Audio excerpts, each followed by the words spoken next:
have been doing tarot reads for most of the day, and while I was doing them I was thinking that I could just share some basic like tarot information, tarot tips. It's just something that I suddenly wanted to do, so I'm doing it. I've got out my Rider-Waite deck, which is the deck that I use to read for others. I tend not to use more of my novelty decks for reading for others, simply because this is the deck that I connect with most on an intuitive level. But I thought I would get this deck out simply because this is the deck that people recognise. So what I'm going to do is start with the Major Arcana, and then I will move to the Court cards, which are the Kings, Queens, Knights and Pages, and then I will move on to the number cards. I'm only going to be giving a small amount of information for each card, simply because there are so many cards. But yeah, I will try and keep it as quick and concise as possible, but also try and provide as much information as I can. So yeah, here we go. So starting with the Major Arcana, which are the cards that have their own specific names. So the information that I'm going to give for these is going to be obviously the name, the planetary correspondence, the zodiac correspondence, and then the 3, 4 or 5 general keywords that I would say represent each of the cards. So I'll just go through and I will give you that information. So card 0 is the Fool. This one is ruled by the planet Uranus and the zodiac Aquarius. It represents new beginnings, adventure and naivety. Then the Magician. The Magician is ruled by Mercury and Gemini and represents wisdom, learning and study. The High Priestess is ruled by the Moon and all water zodiacs. She represents secrets, mystery and the unconscious mind. Then you have the Empress. She is ruled by Venus and the zodiac Libra. She represents sensuality, creativity, nurturing and the divine feminine. Then we have the Emperor, the male equivalent of the Empress. He is ruled by Mars and the zodiac Aries. He represents power, masculinity, authority and leadership. Then we have the Hierophant or the Pope. He is governed by Venus and Taurus. He represents conformity, the status quo, rules and traditions. Then we have the Lovers. So the Lovers are ruled by Mercury and the zodiac Gemini. They represent love, partnership, choices and temptation. Then we have the Chariot. The Chariot is ruled by the Moon and the zodiac Cancer. It represents willpower, drive, determination and perseverance. Then we have Strength. Strength is ruled by the Sun and the zodiac Leo. This one represents strength, courage and compassion. Then we have the Hermit. So the Hermit is ruled by Mercury and the zodiac Virgo. It is a representation of introspection, soul searching and withdrawal. Then we have number 10, the Wheel of Fortune. The Wheel of Fortune is governed by Jupiter and Sagittarius. It represents the cycles of life, luck, destiny and inevitability. Then we have Justice. So Justice is ruled by Venus and Libra. This one represents karma, fairness, justice and cause and effect. Then we have the Hanged Man. The Hanged Man is ruled by Neptune and Pisces. This represents different perspectives, adjustments, paradoxes, and transitions. Then we've got Death. So Death is governed by Pluto and Scorpio. This one represents change, life and death cycles, endings and new beginnings. Then we have Temperance. So Temperance is ruled by Jupiter and Sagittarius. This one represents balance, moderation, virtue and compromise. Then we have the Devil.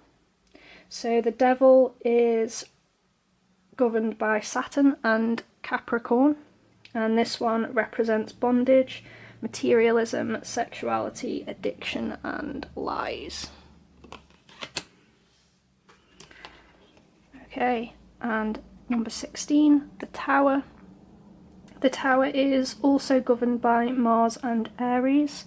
This one represents destruction, chaos, downfalls, upheaval and disruption.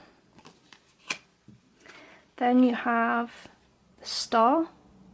So the Star is ruled by Uranus and Aquarius. This one represents inspiration, hope, self-belief, idealization and dreams coming true.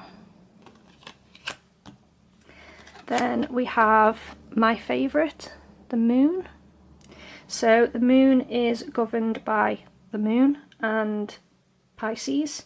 This is a representation of illusion, deception, fear and anxiety, but also following your intuition. Then we have the Sun. So the Sun is ruled by the Sun and Leo. This one symbolises communication, joy, happiness, pleasure, growth and creativity. And the last two we have Judgment. Judgment is ruled by Pluto and Scorpio. It represents karmic debt, judgment and accountability. And then the last one we have the World. So the World is governed by Saturn and Capricorn, and this one represents completion. It is the end of the major arcana, so it represents completion, fulfillment and going full circle. So that is the major arcana and some of their keywords. Now when we move on to the minor arcana, we start with the court cards. So these, as you can see, are the kings, the queens, the knights and the pages. So the kings in tarot essentially represent, or usually represent, a man, an older man. This is a symbol of authority and power and charisma. They are usually the father figure in a read, and they represent maturity, security and dynamic forces.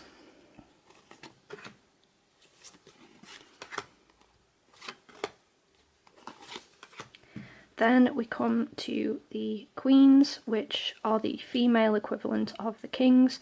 So these ones usually represent a older, more mature female in a read. They represent symbols of female power and female strength. They also represent the more nurturing, receptive and protective side of people.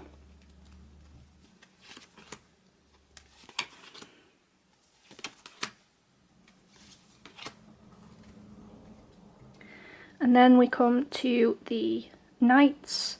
The knights usually represent a slightly younger person, so someone in their 20s perhaps.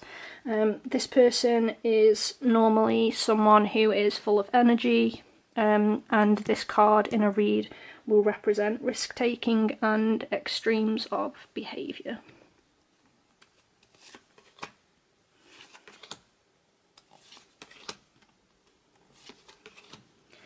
And then the fourth in the court cards are the pages. Now the pages will usually represent a slightly younger person again, so someone in their teens, or even a child. These cards generally symbolise playfulness, opportunity and enthusiasm. If they are representing a person, they're normally someone who is light-hearted and fun, but also naive. So they are the court cards, and then that brings us onto the number cards. So the number cards are numbered ace or 1 to 10, the same as in a usual deck of playing cards.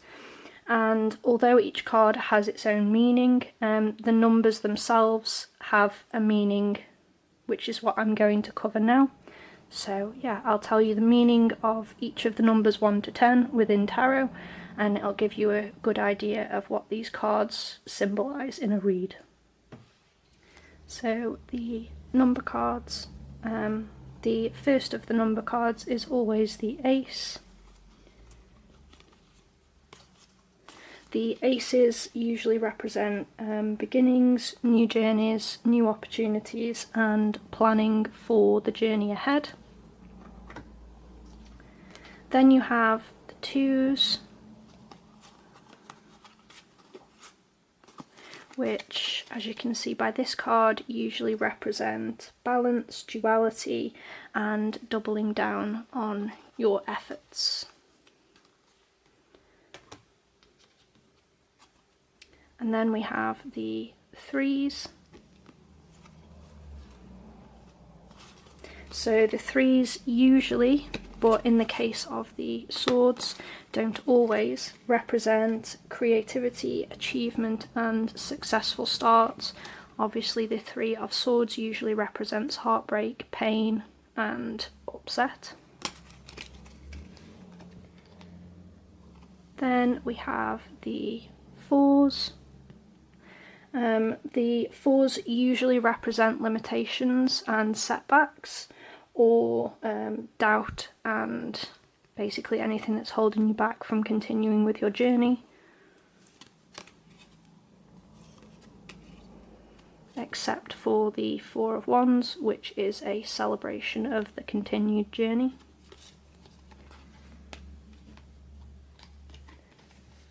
Then we have the fives being the middle of the 10. This one will usually represent some form of conflict that goes on during the journey. So we have the Five of Pentacles, which is poverty, the Five of Swords, which is deception, the Five of Wands, which is fighting, and the Five of Cups, which is basically disappointment. So then we move on to the sixes. So the sixes usually represent peace, calm, harmony, or the calm after the storm, as it were.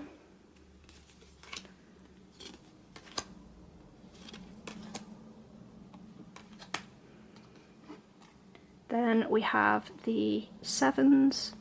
So the sevens are usually the first signs of success.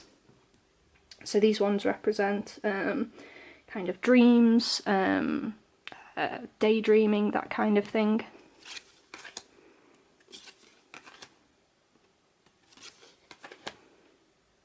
Obviously based on this card, so this is a card of illusion and it's about having multiple choices, but not all of them are as they seem.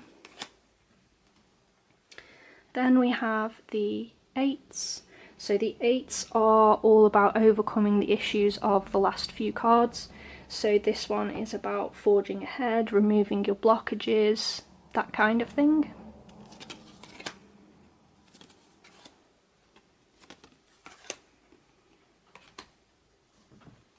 Then we have the nines, and this is where the success and the end of the journey really starts to be seen.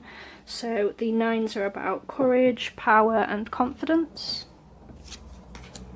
except for the Nine of Swords, which is basically about pain and fear. This one is all about continuing to fight even though you're injured. And then this one is kind of about having all of your success but not really seeing the true nature. And then we have the tens. So the tens essentially represent the end of the journey in the same way that the world represents the end of the journey of the major arcana. The tens represent the end of the journey of the minor arcana. So the tens usually represent endings, success, abundance and victory. Except for the Ten of Swords, which is usually memed and essentially tells you that everything is fine and you need to just get yourself back up. This one is about home being in sight, essentially being on the home run. And obviously this one is about celebration and counting your blessings. So that is my basic information about tarot. The only other thing that there is left to say is some information about the four suits. So the four suits being the aces, the wands, the swords and the pentacles. So the suits themselves actually have their own meanings. So we'll start with cups.